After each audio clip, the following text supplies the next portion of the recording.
হয়, এই মুহূৰ্তত মই উপস্থিত আছোঁ যোগীঘোপাৰ এখন প্ৰাথমিক বিদ্যালয় 931 নং হকদবা প্ৰাথমিক বিদ্যালয় বঙাইগাঁও জিলাৰ বৈতামাৰী শিক্ষাখণ্ডৰ অন্তৰ্গত এই প্ৰাথমিক বিদ্যালয়খন আৰু প্ৰাথমিক বিদ্যালয়খনত 4জন শিক্ষকে প্ৰায় 180জন ছাত্ৰ ছাত্ৰীক পাঠদান কৰি আছিল কাৰণ 5টা শ্ৰেণী কোঠাত 4জন শিক্ষকে পাঠদান কৰি আছিল আৰু এজন শিক্ষকক হঠাৎ বদলীকৰণ কৰাত এতিয়া বিপাঙত পৰিছে এই বিদ্যালয়খনৰ ছাত্ৰ ছাত্ৰীসকলে কাৰণ দেখিবলৈ পোৱা গৈছে যে ছাত্ৰ অনুপাতে বিদ্যালয়ত শিক্ষক নাই যাৰ ফলত তেওঁলোকে পাঠদান কৰাত অসুবিধাৰ সৃষ্টি হৈছে। মোৰ লগত প্ৰধান শিক্ষকগৰাকী আছে, তেওঁৰ পৰা কিছু কথা জানিম। কি ক'ব, আপোনাৰ বিদ্যালয়খনৰ নাম কি? 931 নং হকদবা প্ৰথম বিদ্যালয়। ইয়াত কিমান শিক্ষক আছে? শিক্ষক 4জন আছিল, তাৰে মাজে এজন বদলি হৈ গ'ল, 3জন আছে এতিয়া। 3জন। কিমান ছাত্ৰ ছাত্ৰী? 180জন। 180জন। 180জনৰ অনুপাতে আপোনাৰ 3জন শিক্ষক বৰ্তমান। 3জন শিক্ষক। কেনেকুৱা অসুবিধা? বহুত অসুবিধা হৈ আছে, আমি পাঠদান কৰা খুব কষ্ট হৈ গৈছে। 2.5 ঘণ্টামান 2 ঘণ্টামান এই আমাৰ ফটো এনৰলমেণ্ট লোৱাতে যা ফটোটো নুঠে আৰু মধ্যাহ্ন ভোজনৰ হেৰি আছে, কেনেকৈ আমি পাঠদান কৰিম 3জন শিক্ষকে? ছাত্ৰ অনুভৱতে আমাৰ 6-7জন শিক্ষক লাগে। কিমান দিনৰ পৰা এনেকুৱা চলি আছে? আমাৰ এই 4জন শিক্ষকে 1 বছৰৰ পৰা চলি আছে। আন এজন আছে বিদ্যালয় পৰিচালনা সমিতিৰ লোক আছে আৰু তেওঁৰ পৰা কিছু কথা জানিম। হকদবা প্ৰাথমিক বিদ্যালয়ত এতিয়া ছাত্ৰ অনুপাতে শিক্ষক নাই, কি ক'ব? এইটো আমাৰ বৈতামাৰী উন্নয়ন খণ্ডৰ 931 বৈতামাৰী শিক্ষাখণ্ডৰ 931 নং হকদবা প্ৰাথমিক বিদ্যালয়।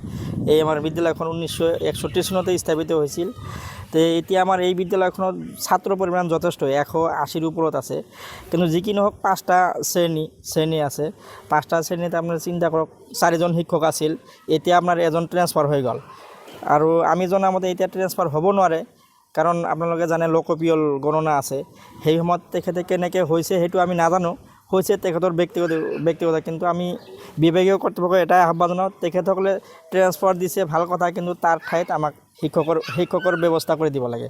গতিকে আমি বিভাগীয় কৰ্তৃপক্ষক এটাই আহ্বান জনাওঁ, কাৰণ ছাত্ৰৰ মতে শিক্ষক দিয়াৰ ব্যৱস্থা কৰক। এনে আপোনালোকে গম পায় প্ৰাথমিক যিবিলাক স্কুল আছে এনে শিক্ষাটো সিমান ভাল নহয়, কিয় আপোনালোকে জানে ইনৰলমেণ্ট ফটো যিখন ইনৰলমেণ্ট সেইটো লোৱাতে 2 ঘণ্টা 3 ঘণ্টা লাগি যায়। এনে শিক্ষক কম, তো এজন শিক্ষকে বা 2জন শিক্ষকে কেনেকৈ এইবিলাক কৰিব? তাৰপিছতো আছে মিড ডে মিল। শিক্ষা ব্যৱস্থাটো ক'বলৈ গ'লে আচলতে আগৰ তুলনাত যথেষ্ট বেয়াৰ পিনে গতি কৰিছে। শিক্ষামন্ত্ৰী ডাঙৰীয়া নিশ্চয় অৱগত, তেখেতক আমি আহ্বান জনাওঁ শিক্ষাৰ ব্যৱস্থাটো ডিজিটেলি ব্যৱস্থা কৰক। তেওঁলোকে ডিজিটেল বা স্মাৰ্ট মিটাৰ দিছে ঘৰে ঘৰে, কিন্তু স্মাৰ্ট বিদ্যালয় এতিয়ালৈকে তেখেতসকলে দিব পৰা নাই। গতিকে এই প্ৰাথমিক বিদ্যালয়বিলাক স্মাৰ্ট বিদ্যালয় কৰাৰ ব্যৱস্থা কৰক। ছাত্ৰৰ মতে শিক্ষক, তেতিয়া নিশ্চয় ল'ৰা ছোৱালীৰ ভৱিষ্যত উন্নতি হ'ব বা সমাজ ব্যৱস্থাটো ভাল হ'ব, কাৰণ প্ৰাইমাৰী স্কুলতে ল'ৰা ছোৱালীৰ ভৱিষ্যতটো গঢ়ি উঠে। কাৰণ তেওঁলোকে যদি উপযুক্ত শিক্ষাই নাপায়, সেই ল'ৰা ছোৱালীবিলাক আপাৰ স্কুলত যায়। ধৰক মই এনেকুৱাও স্কুল দেখা পাইছোঁ হাই স্কুলৰ ল'ৰা ছোৱালীৰ তেখেতৰ এড্ৰেছটো লিখিব নোৱাৰে। কিয় নোৱাৰে? কাৰণ এনেকুৱা যদি স্কুল হয় তেখেতসকলে কেনেকৈ লিখিব পাৰিব না, তেখেতৰ এড্ৰেছটোৱে লিখিব নোৱাৰে কাৰণ শিক্ষকে নাই। সেই 3জন শিক্ষকে 180জনক কেনেকৈ পাঠদান দিব সেইটো আপোনালোকে চিন্তা কৰক। গতিকে চৰকাৰ বা আমি শিক্ষামন্ত্ৰীকো মই আপোনালোকৰ চেনেলৰ জৰিয়তে অৱগত কৰাব বিচাৰোঁ, আমাৰ এইখন বিদ্যালয়ত ছাত্ৰৰ মতে শিক্ষক দিয়াৰ ব্যৱস্থা কৰক। এইখন বুলিয়ে নহয়, যিমান বিদ্যালয় আছে ছাত্ৰৰ মতে শিক্ষক দিয়াৰ ব্যৱস্থা কৰক আৰু ল'ৰা ছোৱালীৰ মানদণ্ড উন্নত কৰাৰ কাৰণে বিভাগীয় কৰ্তৃপক্ষক আমি আহ্বান জনাইছোঁ।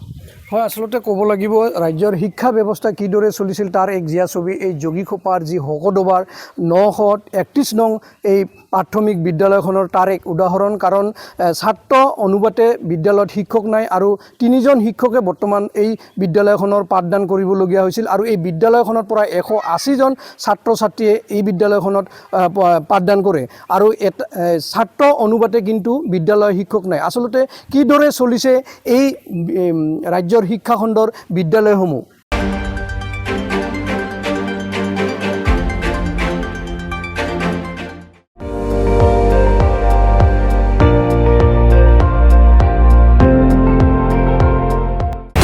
আপুনি চাই আছে ND24, সৰ্বশ্ৰেষ্ঠ নহয় সৰ্বোত্তমৰ দৌৰ।